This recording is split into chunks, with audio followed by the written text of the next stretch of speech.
मृत्यु और मोक्ष में अंतर क्या है कि मन में कामनाएं सब रहे, इच्छाएं तो हों और शरीर चला जाए, इसका नाम मृत्यु। इच्छाएं हैं पर अब शरीर वृद्ध हो गया, शरीर समाप्त हो गया और इच्छाएं रह गई, तो आप मर गए। क्योंकि आपको इच्छाएं हैं तो आपको फिर से शरीर लेना पड़ेगा उन इच्छाओं को पूरा करने के लिए। तो आप पुनरपि जननम पुनरपि मरणम पुनरपि जननी जठरे शयनम, बार बार जन्म मरण होगा। शरीर पूरा हो गया परंतु इच्छाएं रह गई, इसका नाम मृत्यु है। और जीवन शेष रह गया, इच्छाएं सब समाप्त हो गई, इसका नाम मोक्ष है। इसलिए आप ऐसा मत समझना कि मोक्ष कोई मृत्यु के बाद मिलता होगा, वो मिलता होगा नहीं। वो जिसको मिलता है तत्क्षण मिलता है, वहाँ उधार नहीं चलता है, सब नगद मामला है। इसलिए दोनों से जो परे हो गए सुख दुख से और वो मोक्ष में, इसलिए बहुत कम लोग उसकी तरफ यात्रा करते हैं। परंतु श्री सुखदेव जी महाराज कहते, राजन अगर वो उस यात्रा को करना है किसी को तो उसे क्या करना चाहिए।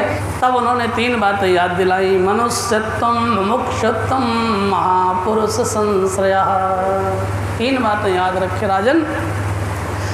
मनुष्य तो हम सभी हैं, लेकिन कोई कोई मनुष्यत्व प्राप्त करता है और उन मनुष्यत्व में किसी किसी के अंदर मोक्ष की कामना कभी कहीं जगती है।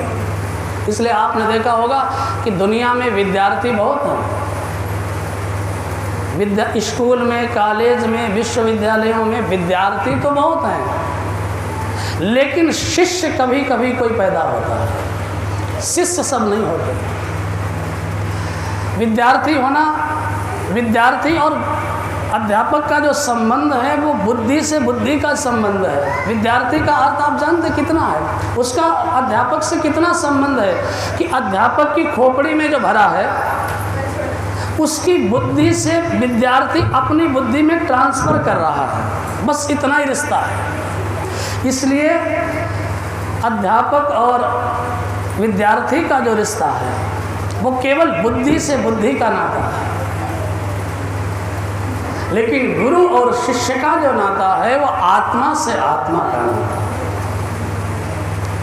बुद्धि विद्यार्थी बनाते हैं, आत्मा शिष्य बनाते हैं। शिष्य इसलिए भारत में आप देखें तो कई सैकड़ों वर्ष में कोई एक आध शिष्य पैदा होता है। स्वामी रामकृष्ण परमहंस के जीवन में केवल एक ही शिष्य उनको मिला, स्वामी विवेकानंद।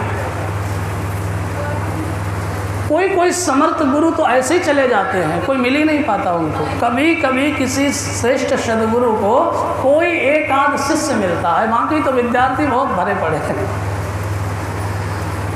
शिष्य होने का अर्थ क्या है? शिष्य होने का अर्थ है कि मोक्ष की कामना जब आपके अंदर जगेगी तब आप शिष्य हो जाएंगे। जहाँ कुछ जानना नहीं है, और याद रखना विद्यार्थी में और शिष्य में क्या अंतर है। विद्यार्थी जानना चाहता है लेकिन शिष्य जानना नहीं चाहता, शिष्य होना चाहता है। विद्यार्थी केवल जानना चाहता है कि ये कैसे होता है, शिष्य जानना नहीं चाहता, वो वैसा होना चाहता है। इसलिए विद्यार्थी के लिए कोई अध्यापक होंगे, लेकिन शिष्य के लिए, विद्यार्थी के लिए गुरु हो सकते हैं, शिक्षक हो सकते हैं। लेकिन किसी शिष्य के लिए वो न शिक्षक है, ना वो गुरु है, ना अध्यापक है। वो क्या है? गुरुर् ब्रह्मा गुरु विष्णु गुरुर्देवो महेश्वरा। और बात यहीं समाप्त नहीं होती, यहाँ से शुरू हुई, ब्रह्मा से शुरू हुई। गुरु वह है जिसने पुराना मिटा दिया और नए का सृजन कर दिया।